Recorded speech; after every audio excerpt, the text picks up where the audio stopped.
Hello, in this lecture we will discuss the analysis of results of two of the self-assessment tools available to you.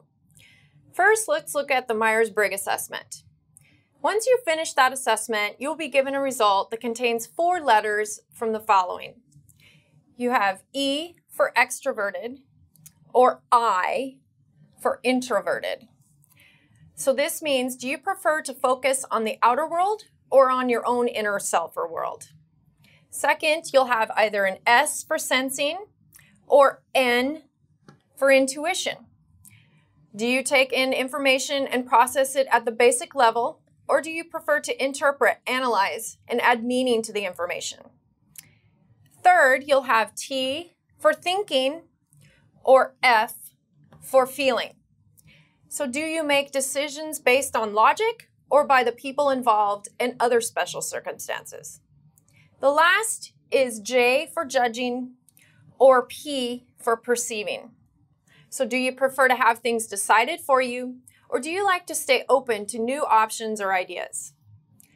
So some examples you can see on the grid for a combination of these personal types could be ISTJ.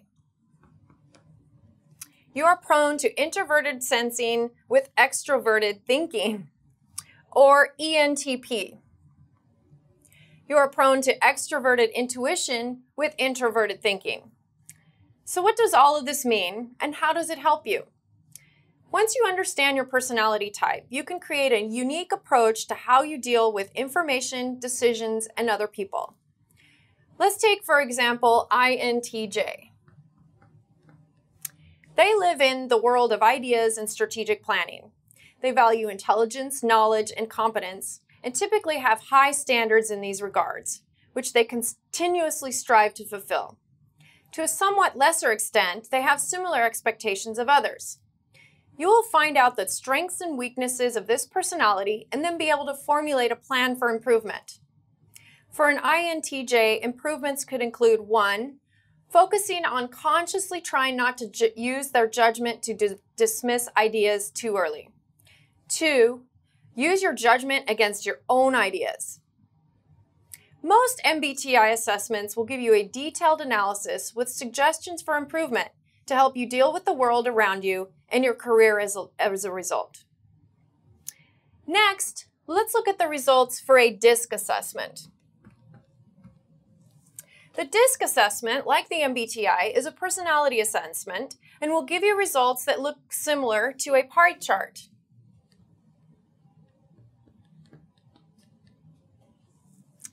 So you will be given a percentage of each of the following. D, which is dominant, and it's task-oriented, okay? I, which is influential. You have a people-oriented personality. S, steady, more people-oriented, but passive rather than active. C, conscientious. You're passive and task-oriented. So how do you interpret these results? You need to take a look at the percentages for each profile and see where you have dominance. So for example, if you have a high D dominance, this means that you have a tendency to place a high level of importance on results and the bottom line. You're confident. If you have a high percentage of I, it means you place a high level of importance on influencing and persuading other people. You are open to ideas and relationships. So if you have a high percentage of S, we'll put an S in there, this means you place a high level of importance on cooperation, and you are sincere and people can depend on you to get things done when asked. Last, if you have a high level of C, this means you place a high level of importance on quality and accuracy in what you do. You emphasize expertise and competency. Now, sometimes you can have even, like maybe an even C and I. That's okay. That just means you need to look at the strengths and weaknesses of both. So these results will help you to understand your strengths and weaknesses, and like the MBTI, give you a good platform to develop a plan to improve on your weaknesses and emphasize your strengths. Both the MBTI and the DISC personality tests will give you a wealth of information about yourself and how you relate to others. These tests will not be the only self-assessment that you do, but they are a good tool to have in your tool set when developing a competency plan for yourself.